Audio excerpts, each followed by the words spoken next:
እቺ ቤዛ ናታ። ቆይ አንቺ መች ነው ከሰዎች ጋር የምትግባቡ? መቼም አላደርገው። ምኑ? መቼም ከቤዛ ጋር ተግባብቼ መኖር አልፈልግም። ልጅቷ የሆነች እስስት ነገር ነች። ኧረ ተይ እንዳትሰማሽ። ብትሰማስ? ዋሾ እንዴት እንደሚያደርጋት አይታት የለ? ቢሆንም ፍቅር ባርኪ መርጦና አክብሮ ወደ ቤት ውስጥ ካላካት ድረስ ልናከብራት ይገባል። አይ አልገባም ዴቭ፣ እሷን ለእኔ ተዋት። ፍቅር አንቺ በእሷና በሱ መሀል ምንም እንዳትገቢ። በእነሱ መሀል ምንም የሚመለከትሽ ነገር የለም። እሺ ወንድሜ እኮ ነው፣ ይመለከተኛል። በድጋሚ ልትጎዳው ስትመጣ እጄን አጣጥፌ ልቀመጥ? እስኪ ሁሌ ኔጌቲቭ ነገር አታስቢ። በቅርቡ ይገባል፣ በደንብ ይገለጽልሃል። ቤዛ ወንድሜን አታፈቅረው። ፍቅር አዎ ዴቭ፣ እኔ ሰምቼሻለሁ። ባርኮት ፊት ግን እንዲህ ስትይ እንዳይሰማሽ ተጠንቀቂ። እሺ እስኪ ይምጣና ታያለህ። ፊት ለፊት ደግሞ አጋፍጣት። አይ ፍቅር በቃ እድሜ ልክሽን አትሻሻይም። አደይን ትተሽ ደግሞ ወደዚህች ዞርሽ። ነገረ ስራሽ ሁሉ ተንኮል ብቻ። በአሁኑ እኔ ምንም አላጠፋሁም። ይልሽ እራስሽ ልጅ እየተንጠለጠልሽ የመጣሽው። አሁን አደይም ዴቭም የሉም። ተነሽና ውጪ። አልወጣም። ፍቅር አፍሽን ዝጊ። ዝም ብለሽ እየሮጥሽ ወደዚህ ቤት አትምጪ። አይመለከትሽም። ለምን ሁለታችሁም እዚህ ቁጭ ብላችሁ ዴቭ ከምትሉ አደይን ከዚህ ቤት አስወጣችሁ ዴቭን የራሳችሁ አታደርጉትም? ለነገሩ ሁለታችሁም ከአደይ ኋላ ናችሁ። ወይ አንዳችሁ መውጣት አለባችሁ። ዴቭ ግን እንደዚህ ተፈላጊ እንደሆነ አላውቅም ነበር። በለው ዛሬ ደግሞ ሰብሰብ ብላችኋል። ምን ነው ችግር አለ እንዴ? እሰይ ዴቭ እንኳን መጣ። ሁለቱም እኮ አንተን ፍለጋ እኔን እያስጨነቁኝ ነበር። አደይ አንቺን ብትሆኚ ዴቭን ለቀቅ እያርግሹ ቢዚ አታርጊው። አልገባኝም። ቤዛ ዝም ብለሽ አትለፍልፊ። አወራለሁ፣ ለፈልፋለሁ። ገና እናንተ ጉድ መች ተወርቶ ያልቃል።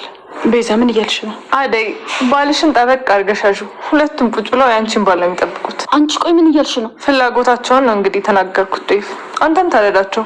ሶስቱ ነው ሚስት አድርገህ ታገባ እንደሆነ እናያለን። ቤዛ ቆይ ምን እያልሽ ነው? ፍቅር ቤዛ ምን ለማለት ፈልጋ ነው? ገብቶሻል አደይ፣ እኔን አትጠይቂ። አደይ ነታያቸው፣ እነሱ ስራ ፈተናቸው።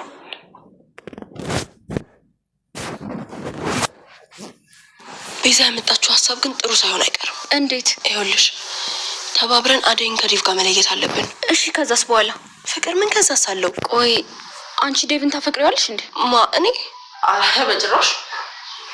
እሺ እንደዛ ከሆነ አሁን እንጀምር። ተነሽ። ሰላም ቻናል ቤተሰቦቼ፣ አስተውኔ ዛሬ ደግሞ በሌላ ቪዲዮ መተናል። እንግዲህ ፍቅርና ቲና የወጥመድ ውስጥ አስገቡ። ዴቭን አብሮ ያደረ አስመስላ ከአደይ ጋር መለያየት አለባቸው በማለት ከፍቅር ጋር እቅድ አወጡ ማለት ነው። ግን አንተ ታፈቅራለሽ ሁሉ ስትላ አይ እኔ አላፈቅረውም እንድጣሉ ብቻ ነው የምፈልገው በማለት ሩታ ከሱ ጋር ያደረች አስመስላ አደይ እንድታየው አደረገች ማለት ነው። ዴቭ ግን በጣም ደነገጠ። ምክንያቱም ያየ ነገር ግራ አጋባ። የተኛው ብቻ ነው፣ ነገር ግን መታ አጠገቡ ተኛች ማለት ነው። ቲና ማለት ነው። በዛ ቲና እገላታለሁ፣ ይሄ ቤዛ የቤዛ አቅል ነው ብሎ ቤዛን ሳፋጥጣት ነበር። ነገር ግን ዴቭ ምን እንደተፈጠረው ራሱ አያውቅም። ምክንያቱም እሱ ተኝቶ ነበር። እንግዲህ ያቀዱት ፍቅርና ቲና አንድ ላይ በመሆን ዴቭና አደይ እንዲለያዩ በማድረግ እንግዲህ አደይ በጣም አዘነች። ዴቭ እንደዚህ ያደርጋል ብዬ አልጠብቅም፣ ይሄን ካልታ አልጠብቅም ዴቭ ብላ ጥላው ትሄዳለች። ከዛ አደይ ጸባው ሲቀየር ትዬ አደይ ምን ይሆንሽ ነው? ምን ሆነሻል? የተፈጠረ ነገር አለ? ፊትሽ ተቀይሯል። ማን ያስከፋሽ ብላ ብትጠይቅም አይ ትዬ ምን የተፈጠረ ነገር የለም ደህና ነኝ በማለት ደህና መሆኗን ትነግራለች። ግን ደህና አትመስይም እያለቻት ነበር። አይ ትዬ ደህና ነኝ፣ ምንም የተፈጠረ ነገር የለም፣ ትንሽ ድካም ብቻ ነው፣ ራሴ ብቻ አሞኝ ነው በማለት ትናገራለች። እንግዲህ ፍቅር እቅዴ ሰርቷል፣ ከአሁን በኋላ ከዴቭ ጋር አጠገብ እንዳደርሽ ብዬሽ ነበር። እናም ደግሞ ከቲና ጋር አንድ ላይ ስለሆኑ በጣም ደስ ብሎኛል በማለት አደይን ለማናደድ ትሞክራለች። ይሄ ሁሉ የአንቺ ስራ ነው፣ ስለዚህ መቼ ቢሆን አለቅሽም ፍቅር። የዚህ እቅድ ውስጥ አንቺ እጅ ካለ ግን ይመኝኝ በጭራሽ አልተውሽም እያለቻት ነበር።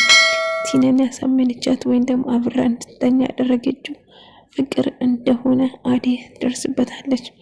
እንግዲህ ሊሊም ተለቅጧ የፍርድ ቤቱ ነገሩም አሸነፈች። ባቡሬ አልጨከነበትም። ሊሊን እንድለቀቅ አደረገ። ለቀቃት። ከዛ የፍርድ ቤቱን ጉዳይ በሰላም ትጨርሷለች ማለት ነው። ባቡሬ ከሊሊ ፍቅር ይይዘዋል ማለት ነው። ሊሊ ያው የምትወደድ ለሰው አለ ክብርና ትትና እንደውም አሳቢ ነች፣ ለሰው ትጨነቃለች። እንግዲህ ባቡሬን ቤት ወደ ቤት ሄዳ ምግብ እንደው ከጋበዘችው በኋላ ይህንን ትትናና ይህንን አክብሮትና እንዲሁም ለሰው ያለ አመለካከት በማየት ባቡሬ ከሊሊ ኃይለኛ ፍቅር ይይዘዋል። እንግዲህ ፍቅር ደግሞ ከዴቭ እንድትርቅ አዴ ስታስጠነቅቅ ነበር። አማራጭ ስታጣ ቲና ከዴቭ ጋር እንድተኛ አድርጋ አዴ እንድታያት አደረገቻት ማለት ነው። አዴ ግን እጅግ በጣም ደንግጣ ነበር፣ አላመነችም። ምክንያቱም ዴቭ ይህንን ካንተ አልጠብቅም፣ እንዴት እንደዚህ ታደርጋለህ? አዴ እኔ የተፈጠረው ነገር ምንም ነገር አላውቅም፣ እመኚ፣ እኔ ብቻዬን ነበር የተኛሁት። እንዴት መጣ ከኔ ጋር እንደተኛች ምንም ነገር አላስታውስም፣ ምንም ነገር አላውቅም አላት። ነገር ግን ምንም ላሳምናት በሞክርም አዴ ግን በጭራሽ ውስጧ ሊቀበል አልቻለችም። አሁን ከዚህ በኋላ ከአንተ ጋር ባክቶኝ ቤተሰቦች ጋር ሄጄ እናትን ማየት አለብን ትልና ትወስናለች ማለት ነው። አዴ እኔ ቆንጆ፣ እኔ ያላንቺ ህይወት የለኝም፣ እጅግ በጣም ወድሻለሁ፣ እባክሽ እመኚኝ ይላታል። ይሄ የነሱ ወጥመድ ውስጥ እንድንገባ አንፈልግም። ይሄ የነሱ ወጥመድ ነው፣ የፍቅርና የቲና ወጥመድ ነው። ስለዚህ እኔ በጭራሽ አንቺ ላይ ምንም ነገር አላደረኩትም፣ እመኚኝ ይላታል። ነገር ግን በጭራሽ አዴ አልተቀበለችውም። ምክንያቱም አብረተኛ አቅፋት ነበረ እኮ እያለችው ነበር። ጫኔና አለልኝ እንግዲህ አሁን በሰላም ሆነው ይቅርታ ጠየቀ፣ እግሩ ላይ ወድቆ። ከዛ ጫኔ ምክር ብሎ የድሮ ወዳጅነታችን እንኳን ለመመለስ ይከብዳል፣ ልጄን ያሳጣኛል እያለ አዴ ሊሊ ስላገኘቻት በጣም ደስ አላት። ቅምጥል ባቡሬን እንዴት እንደዚህ ታደርጋለች? ሊሊ ላይ ያደረግኩት ነገር በጭራሽ ማመን አቅቶኛል። ይህንን ታደርጋለች ብዬ አልጠበቅኩም ነበር። እውነቴን ነው፣ ጀለስ በጣም ተናድጄብህ ነበረ። በቃ ይቅር በይኝ ነፍሴ፣ በቃ አይለመደኝም እያለ ይቅርታ ብጠይቅም ነገር ግን ቅምጥል ተናዳበታለች በጣም። ባቡሬ እንግዲህ ካሁን በኋላ ከሊሊ ፍቅር ይዟል። ሩታ ቲና ከዳይመንድ ጋር ዴቭን እሱ እንድታረግዝ ፈልግ ነበር፣ ነገር ግን አልተሳካለትም። በዛ የተነሳ አሁን የምትፈልገው ነገር አዴና ዴቭ ለማለያየት እንግዲህ አንድልኝ ማዘር ይቅርታ ስጋሽን ይቅርታ እየጠየቀ ይቅርታ እንዳረግልኝ ከፈለኩ ይሄ አባባ የዝናቡ ልጅ ወይን ማስወገድ ወይን ከዚህ ሀገር አሰናብቶ ይሄ ያንተ ስራ ነው የሚሰጥ። ይህንን ካሰካ በኋላ እኔ ይቅር እላለሁ፣ ይቅርታ አረግልሃለሁ ይለዋል። እሱ እሽላል። ቲና ዳይመንድ ቲናን እያያት ነበር። ተመልሳ መጣለች። ዴቭና ቲና ዴቭና አዴ ልታለያይ ትፈልጋለች። ምክንያቱም ከዲፋይንኛ ፍቅር ይዟታል። ቆይ ልጅቷ እሷ ነች እንዴ እያለ ስጠይቅ ነበር። ኪንጎ አዎ እሷ ነች፣ ባለፈው ብር ያስገባችልን እቺ ቲና የምትባለው አዎ እሷ ነች። ከዲፋይንኛ ፍቅር ይዟታል። ዴቭ ጋር መሆን ትፈልጋለች ምናምን። ከአሹ ጋር ቪዲዮ ለምን አብረን አንሰራም? አሹ በቃ ከኔ ጋር እንድትሰራ ፈልጋለሁ፣ ከሷ ጋር ከምትቻቻል ይላትና ከሩታ ጋር ከምትቻቻል ከኔ ጋር አትሰራም። አይ ሩታዬ ካልፈቀደች እኔ ከማንም ጋር አልሰራም ይላታል። እንግዲህ አቤና ብርሃን ኃይለኛ ፍቅር ውስጥ ገብተዋል።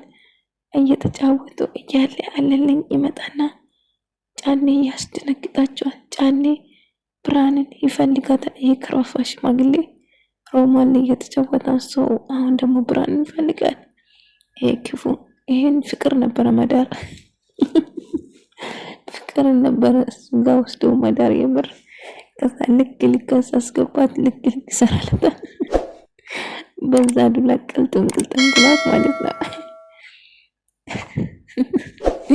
ስለዚህ የምር እሷን ፍቅርን ነበር ለጫኔ መዳር ማለት ነው። እንግዲህ ባቡሬ ደግሞ ሊሊ ጋር መኖር ጀምሯል። ሊሊ ግን በስማም ኮንፊደንሷ አትፈራም እንዴ? ቤት ወስዳ ለማኖር ወሰነችው። ከዛ ይህንን ጸባዩን አይቶ ኃይለኛ ፍቅር ከዛ ዴቭ ተኝቶ ነበር። ምንም ነገር አያውቅም። እንግዲህ ፍቅርና ቲና አውቆ አዴ እንድታያቸው አንድ ላይ ትተኛዋለች። ራቁታን ልብሷን በዝቅ በማድረግ ከሱ ጋር እንደተኛች ለማስመሰል ስትጥር ነበር። ከዛ አዴም ልክ እሱ ስታይ እጅግ በጣም ትደነግጣለች። ዴቭም ደነገጠ። አዴ እያለ ዴቭ ካንቴን አልጠብቅም፣ ታሳፍራለህ፣ እንዴት እንደዚህ ታደርጋለህ እኔ ላይ ትንና ጥላ ስትወጣ አዴ እያለ ተከትሎ ብሮጡም ነገር ግን አዴ ካሁን በኋላ አንተን ምንም የምሰማበት ምክንያት የለኝም ዴቭ እባክህ ብቻ አንተን በቃ ብቻዬን መሆን እፈልጋለሁ ትለዋለች። አዴ ምን እንደተፈጠረ አላውቅም፣ ምንም ነገር አላደረኩትም፣ ብቻዬን ነበር የተኛሁት እያላት ነገር ግን አይሆንም አሁን ተወኝ በቃ ብቻዬን መሆን እፈልጋለሁ ዴቭ ትልና በጣም ተናዳ በጣም ተከፍታ ነበረ ምስኪን።